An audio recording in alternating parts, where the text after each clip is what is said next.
네, 오늘 우리가 함께 볼 하나님의 말씀은 누가복음 2장 1절에서 7절까지의 말씀입니다.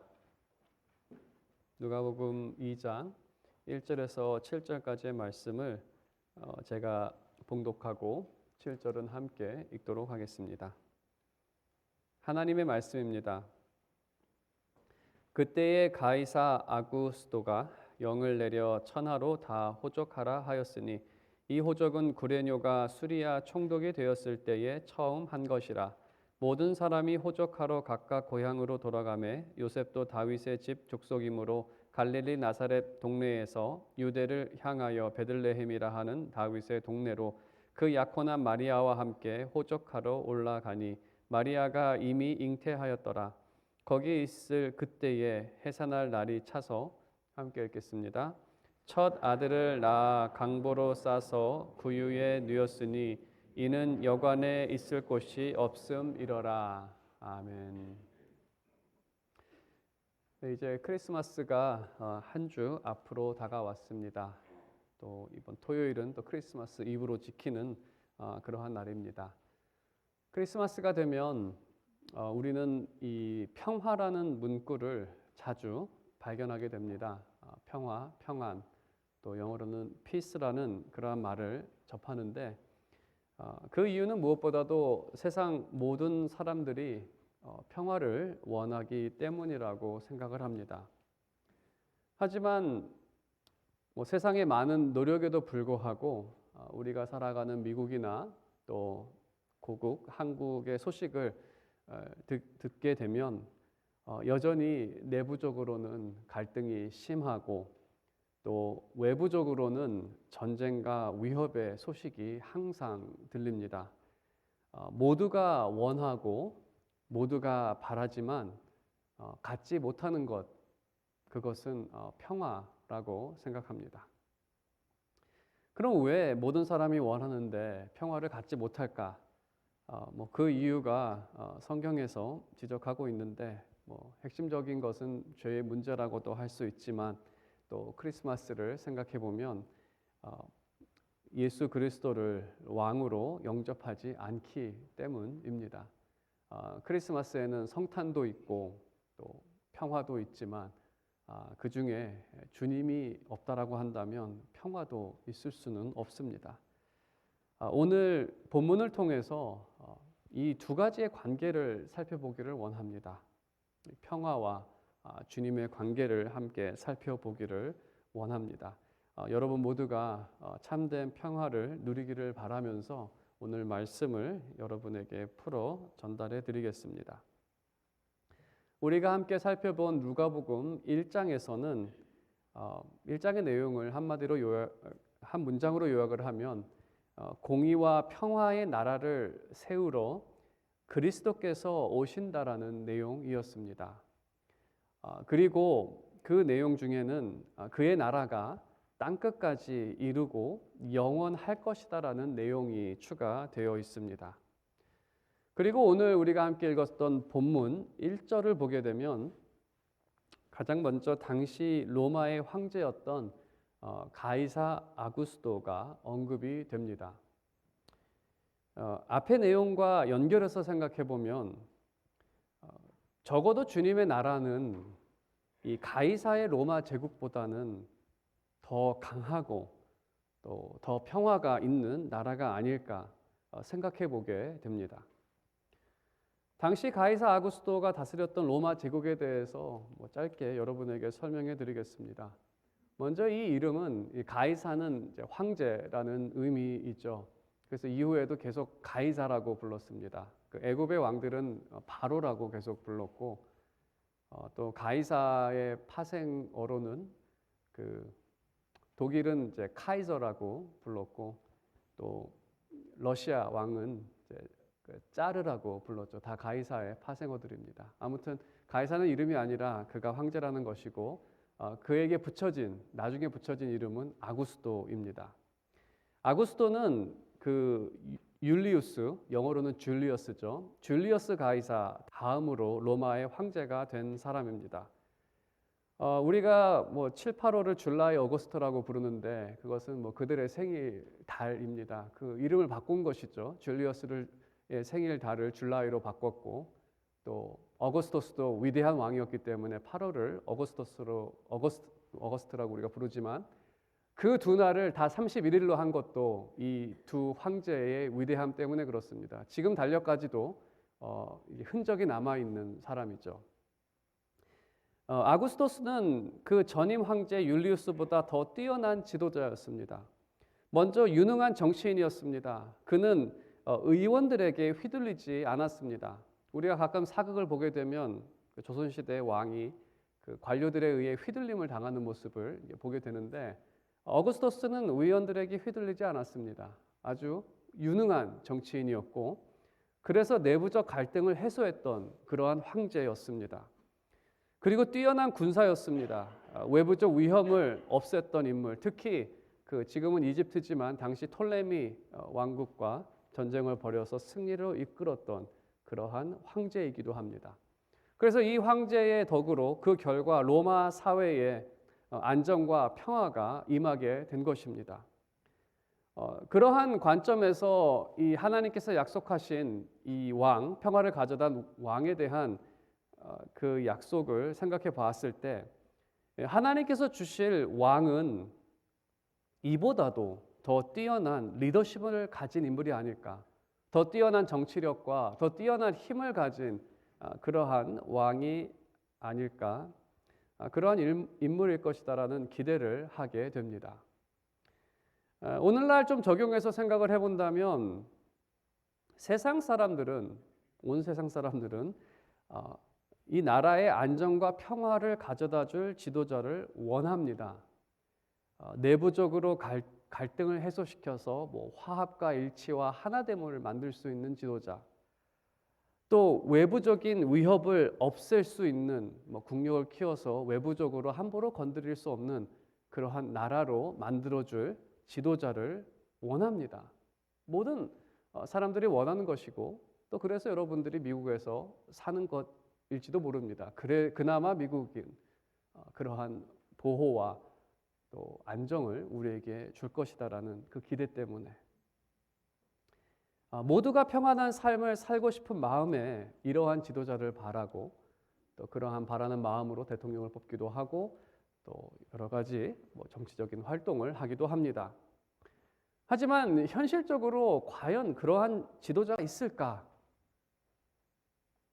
과연 오늘날 이 지구상을 살아가는 많은 나라들 중에서 그러한 지도자가 있을까를 생각해 봤습니다.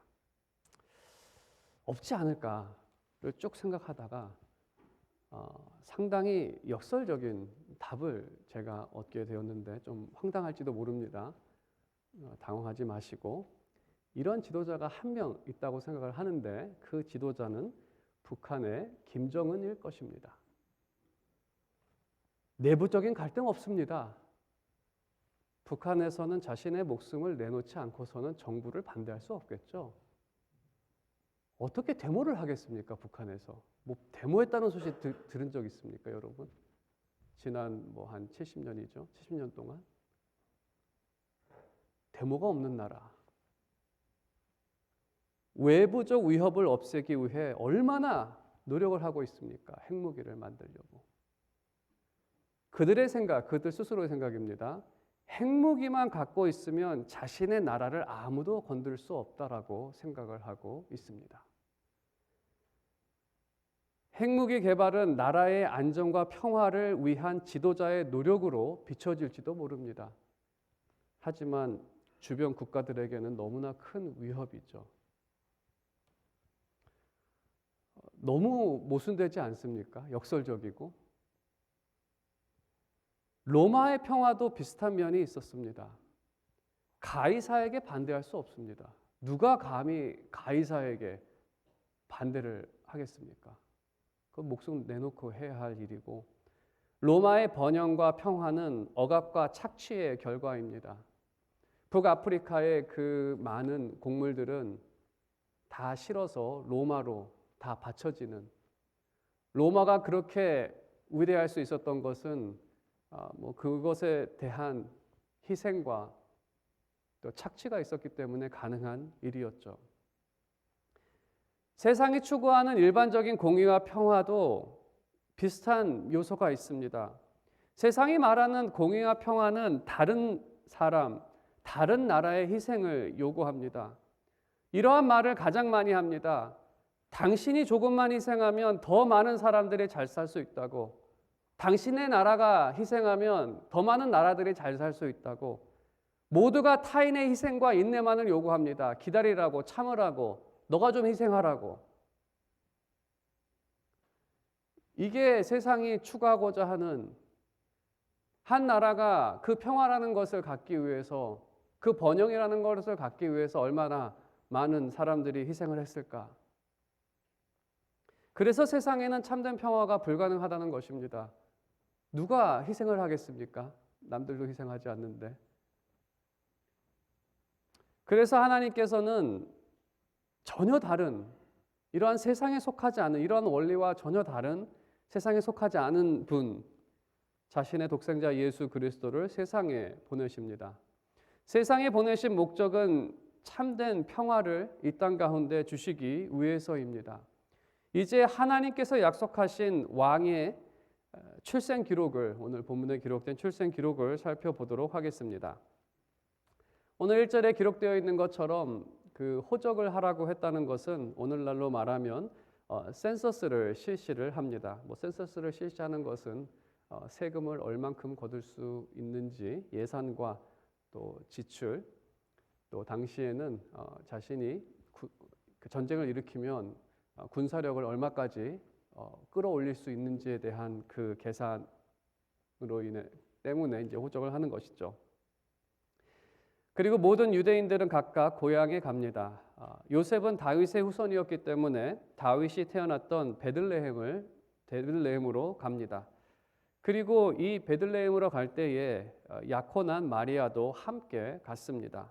여기서 약혼이라는 것은 정혼으로 보통 번역하는데 법적으로는 부부입니다. 갈릴리에서 베들레헴까지는 이틀이 걸립니다. 그리고 마리아는 베들레헴에서 아기를 출산하게 됩니다. 그들이 베들레헴에서 출산할 것을 의도한 것은 아니었습니다. 이러한 일을 의도하지는 않았지만 하나님의 뜻으로 나타난 결과였습니다. 가이사는 자신의 목적을 따라 인구조사를 명령했습니다. 어떤 하나님의 뜻을 따라서 인구조사를 명령한 것도 아닙니다. 그리고 그 명령에 따라 요셉은 베들레헴에 갈 수밖에 없었습니다. 그리고 무슨 이유인지 모르지만 출산이 가까운 마리아도 함께 갔습니다. 왜 함께 갔을까? 좀 궁금해.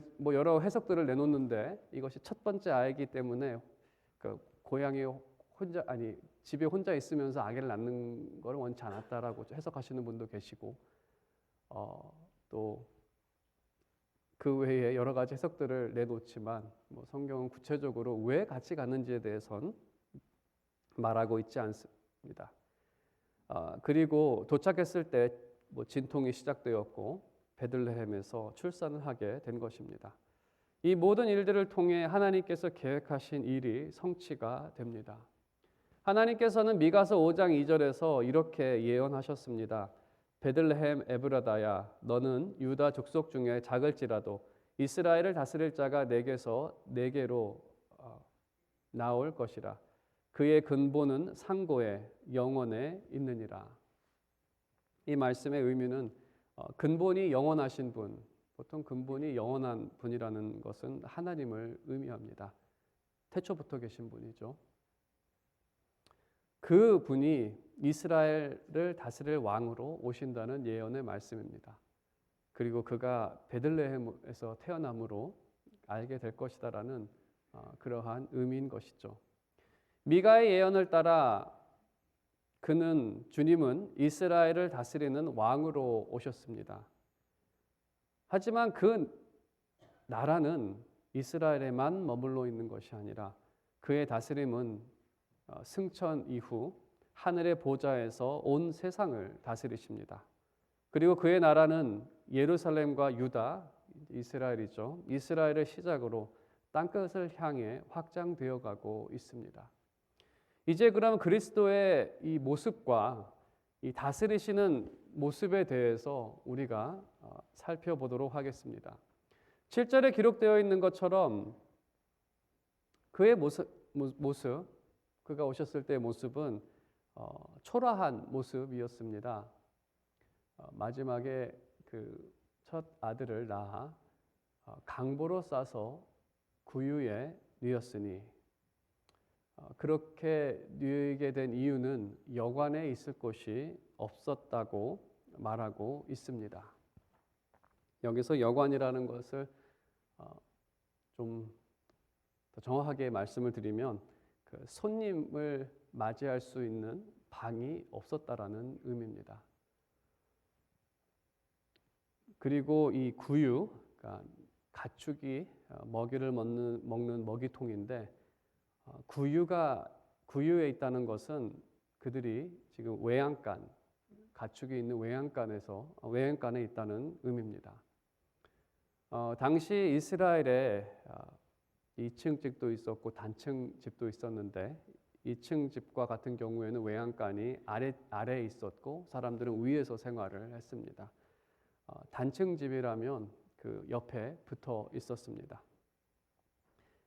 주님을 모실 방이 없어서 아래가 되었던 옆이 되었던 외양간에서 태어났었고, 또 그래서 구유에 누이게 되신 것입니다.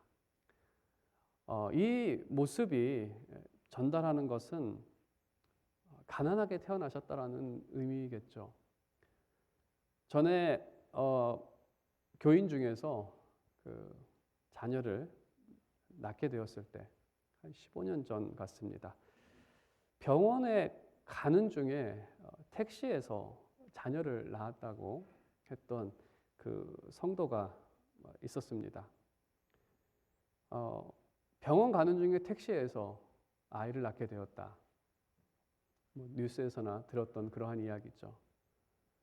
근데 거기에 담긴 것은 자가용 자동차가 없어서 택시를 불러야 했고, 또 시간이 늦어져서 결국 병원에 도착하지 못해서 택시에 낳게 되었고, 나중에 이제 앰뷸런스가 와서 산모와 아이를 데리고 병원에 갔다고 합니다. 이 말이 전하는 것은 가난한 형편이라는 것이죠. 구유에 누웠다는 것도 이 가난한 형편, 외양간. 주님께서는 당시에 많은 도시들이 있었습니다. 로마라는 당시 최고의 도시도 있었고, 또 예루살렘이라는 이스라엘의 수도도 있었지만, 가장 작은 베들레헴 시골에서 태어나셨습니다.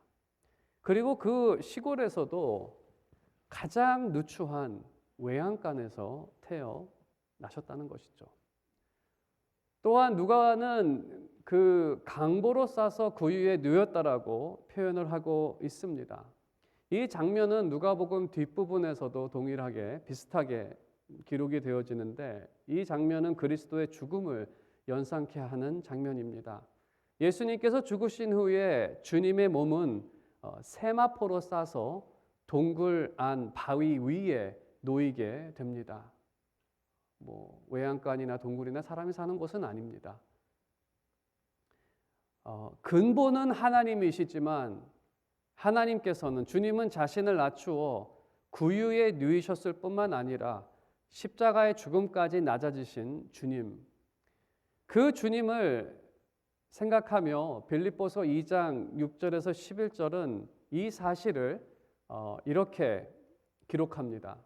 6절, 그는 근본 하나님의 본체시나 하나님과 동등됨을 취할 것으로 여기지 아니하시고 오히려 자기를 비워 종의 형체를 가지사 사람과 같이 되셨고, 이게 우리가 함께 읽은 내용입니다. 그 후에 사람의 모양으로 나타나사 자기를 낮추시고 죽기까지 복종하셨으니 곧 십자가에 죽으심이라. 예수님의 사역은 여기서 끝나지 않습니다. 나머지 그 바울의 고백을 다 읽겠습니다. 9절 이하로. 이러므로 하나님이 그를 지극히 높여 모든 이름 위에 뛰어난 이름을 주사 하늘에 있는 자들과 땅에 있는 자들과 땅 아래에 있는 자들로 모든 무릎을 예수의 이름에 꿇게 하시고 모든 입으로 예수 그리스도를 주라 시인하여 하나님 아버지께 영광을 돌리게 하셨느니라. 하나님께서는 그 예수 그리스도를 살리셨고 또 주님께서는 승천하셔서 오늘도 하늘의 보좌에서 온 세상을 다스리십니다. 예수님께서는 성령을 통해 사람들의 마음을 다스리십니다. 세상의 왕은 사람들의 육신을 지배하고 다스립니다.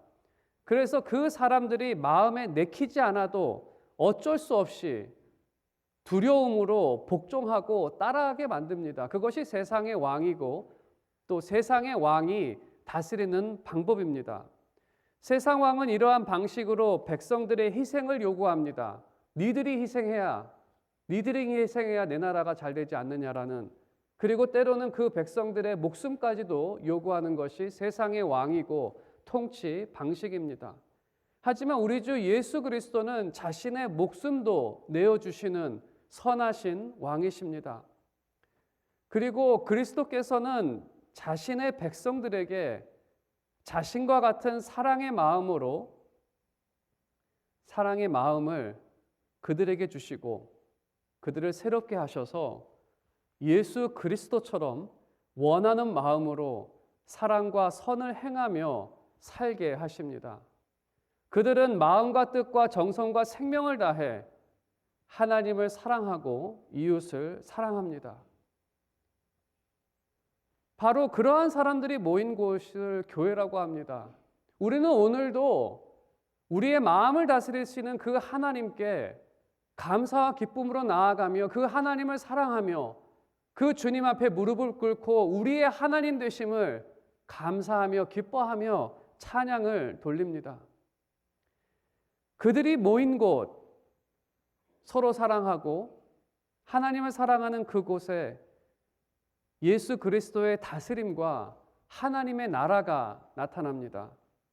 그 나라는 참된 용서와 서로 화평하고 화합하고 하나 되어지고 걱정이 없고 근심이 없고 이 세상에서 누릴 수 없는 그러한 위로와 화평과 화합과 하나됨을 누리는 곳이 됩니다. 그것을 통해서 하나님의 나라가 이 땅 가운데 임했음을 우리는 다시 한번 확인하게 되는 것이죠. 예수 그리스도 우리의 왕 앞에 예배를 드리고 또 서로에게는 사랑으로 대할 때, 그리고 그 나라는 영원히 지속되며 땅끝까지 미치게 될 것입니다.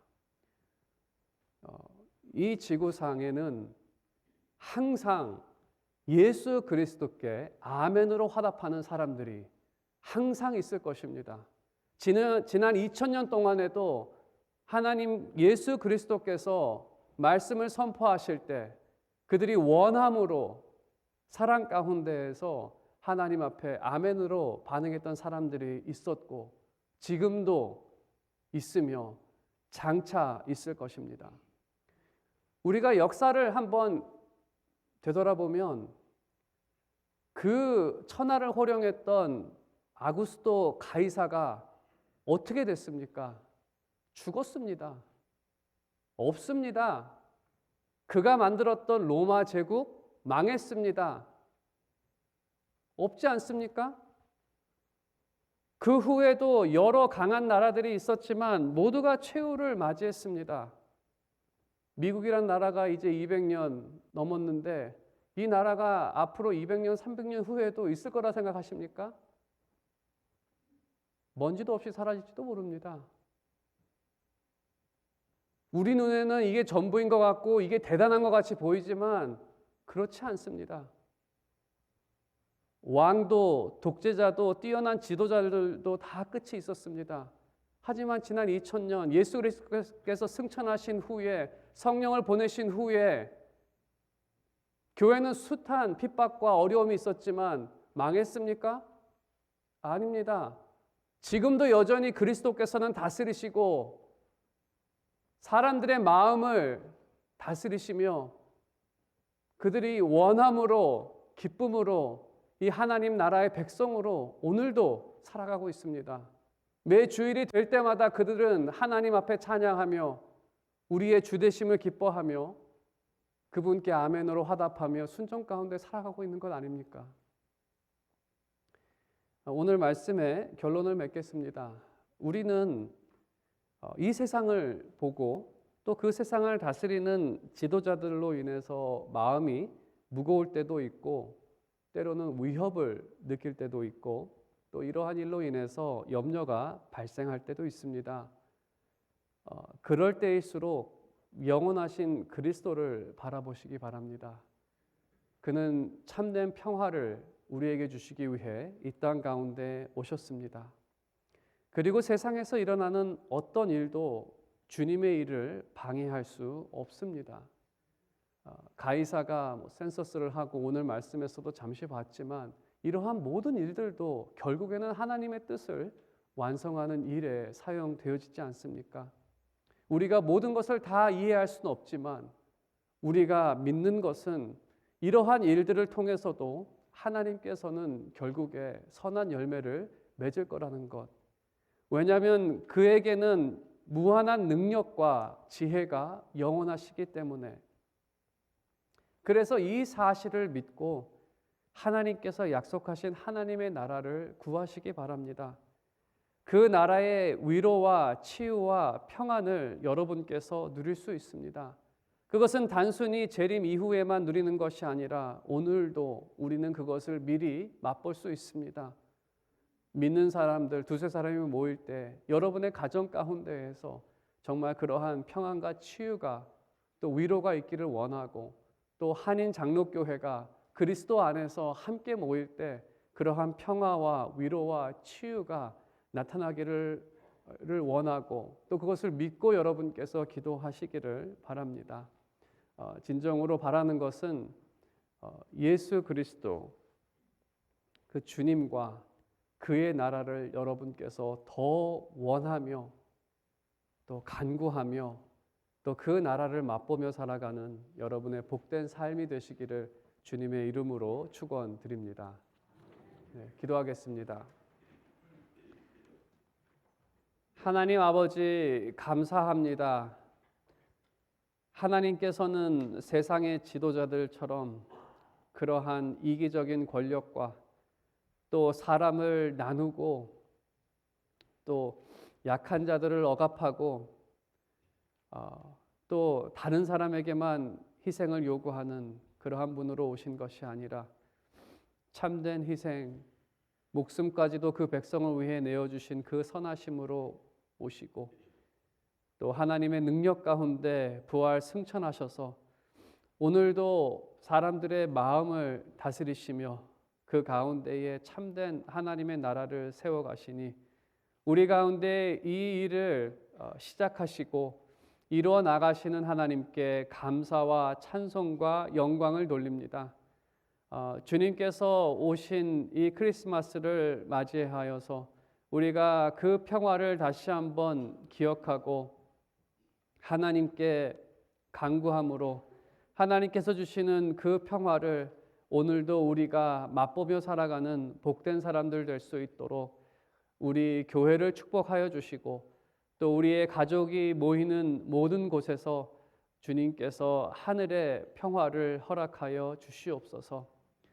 또 그 평화를 통해서 우리 교회와 또 교회에 속한 각 가정들이 하나님께 감사와 찬양을 돌리는 그러한 귀한 가정들 되어지며 또 이웃에 대해서는 사랑을 나누는 귀한 사람들 또 세상 가운데 빛으로 나타나는 그러한 사람들 될 수 있도록 그들의 가운데 넉넉한 마음과 기쁨과 또 나누는 사랑을 허락하여 주시옵소서.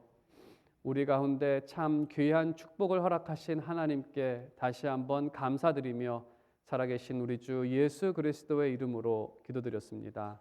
아멘.